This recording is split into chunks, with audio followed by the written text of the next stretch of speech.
DPD FPI Jawa Tengah diundang Gus Wafi melalui telepon langsung. Kiai Syihab selaku Ketua DPD, dan Ustadz Amir selaku Sekda. Pihak pondok minta izin dan melapor Polsek Sarang, dan melaporkan bahwa pondok mengundang 50 laskar FPI untuk membantu mengamankan haul bersama Banser. Mungkin ini awalnya polisi blingsatan. Sama seperti FPI, Banser juga tidak pernah diundang sebelumnya. Baru tahun ini, karena tujuannya ukhuwah Islamiyah supaya bersatu sesama umat Islam. Sampai perbatasan Rembang, tepatnya di Kaliori mendadak ada razia. Tetapi anehnya tidak ada palang razia dan polisi membongkar isi mobil sambil membuka seluruh tas. Semua atribut tentang FPI disita oleh polisi. Razia ini juga melibatkan Brimob yang membawa senjata laras panjang. Ini sebagian foto-foto saat pakaian FPI dirazia dan dilucuti paksa. Terkait atribut FPI dan GPK hingga sepatu, Kapolres bilang, jangan gagah-gagahan, pengamanan itu tugas polisi. FPI dilarang masuk Rembang, Rembang tidak boleh ada atribut FPI. Selanjutnya para laskar digiring ke kantor Polsek Kaliori. Sebagian akhirnya tetap melanjutkan perjalanan. Setelah foto razia tersebar dan menjadi viral di media sosial, polisi menghentikan razia. Para laskar di belakang dan yang berangkat malam lolos dari razia. Ini Banser garis lurus ikut berbuka puasa bersama FPI. Tuan rumah Kiai Haji Wafi Maimun Zubair menyambut FPI karena memang mengundang. Para santri ikut bergembira menyambut FPI. Ini contohnya. Tidak berapa lama, Kapolres dari Rembang mendatangi pondok dan menawarkan baju koko sebagai ganti atribut FPI yang disita paksa. Mereka akhirnya agak santun. Tidak seperti pertama, ketika meminta paksa atribut untuk dilepas. Panglima Laskar menolak tawaran baju koko pengganti. Tetapi polisi tetap memberi agak memaksa dengan menaruh baju di depannya, sambil memfoto sebagai bahan berita palsu mereka. Panglima Laskar menolak dengan tegas baju koko sebagai pengganti atribut FPI yang disita. Ini fotonya. Foto yang diupload Detik, Tribun, dan kawan-kawan ini bukan foto laskar, tetapi ini adalah foto santri tuan rumah, bukan laskar. Kapolres meminta tuan rumah untuk tidak mengizinkan FPI ikut menjaga. Bahkan hanya untuk memakai atribut saja tidak boleh. Hingga Mbah Mun juga diintimidasi. Akhirnya para laskar mengalah demi menjaga pesantren tetap kondusif. Padahal Gus Wafi sudah meminta kepada Kapolres untuk para laskar tetap menjaga memakai atribut. Tapi Kapolres tidak mau tahu. Bahkan hanya untuk foto bersama dengan para laskar yang pakai atribut sebagai tanda damai. Kapolres pun menolak. Tetapi anehnya, Banser boleh menjaga. Ini video bukti para anggota Ansor dan Banser dibiarkan saja oleh polisi dengan atribut lengkap. Melakukan penjagaan yang kata Kapolres hanya tugas polisi. Hal yang tidak berlaku untuk anggota FPI.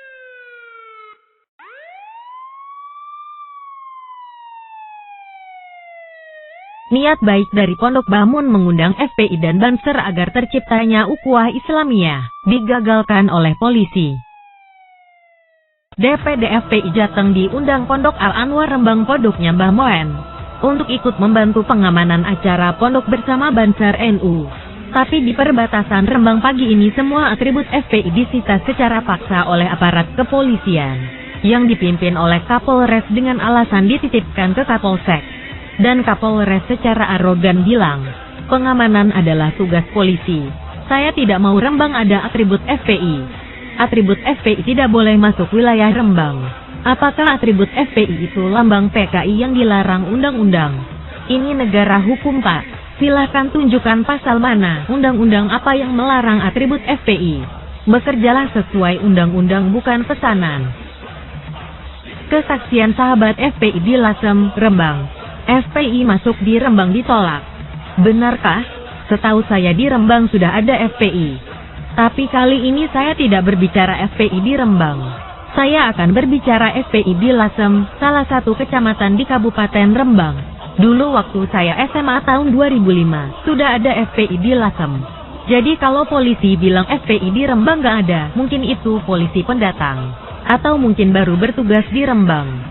Lalu apa saja yang dilakukan FPI saat itu? FPI waktu itu menjadi yang pertama memberikan pertolongan saat terjadi longsor di salah satu gunung di Lasem. FPI bergandengan tangan dengan FORSSAL, Forum Silaturahmi Santri Lasem, dan PKS. Jalan Raya Lasem dulu itu sering digunakan mabuk-mabukan. Pas ada FPI, jadi bersih.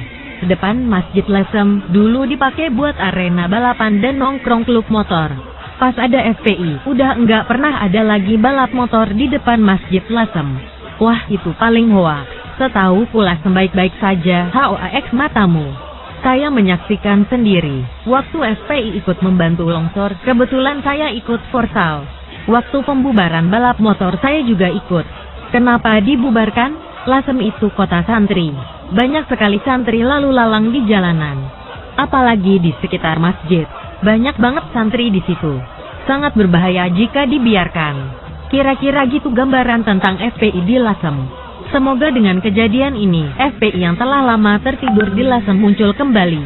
Tulisan Lutfi Al-Fatih, Ketua GPI Ansor Yakut Holil Paumas dan fanpage Generasi Muda NU. Bahagia melihat Laskar FPI yang dilepas atributnya dan mengejek Laskar FPI yang bertato. Mengapa mereka malah senang melihat sesama muslim terzalimi? Atau mungkin semua ini permintaan mereka?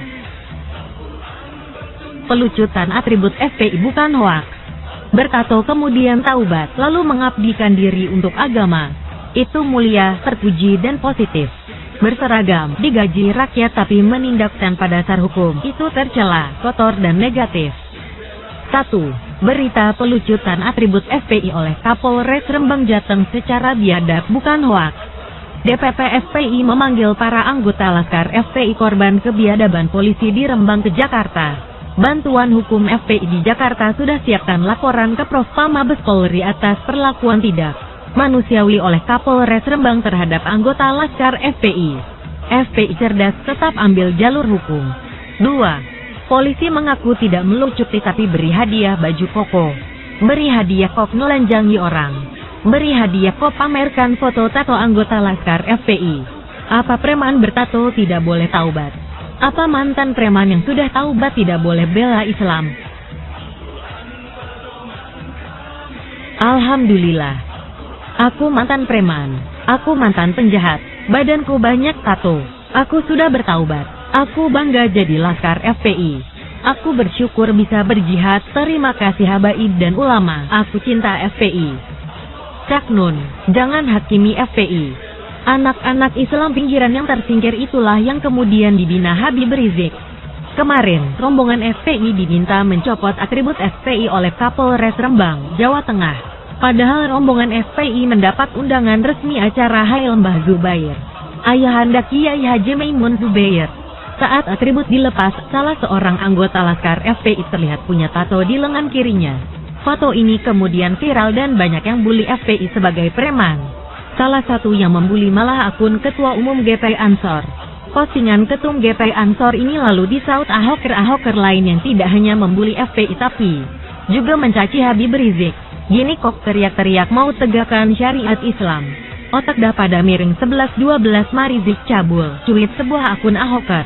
Perlakuan terhadap FPI ini mengingatkan apa yang pernah disampaikan MH Ainun Najib alias Cak Nun. Dalam salah satu acara Cak Nun mengatakan, jangan sesekali menilai orang dengan cara menghakimi orang, termasuk menilai anak-anak FPI. Mereka adalah anak-anak yang tersingkir di kota Jakarta.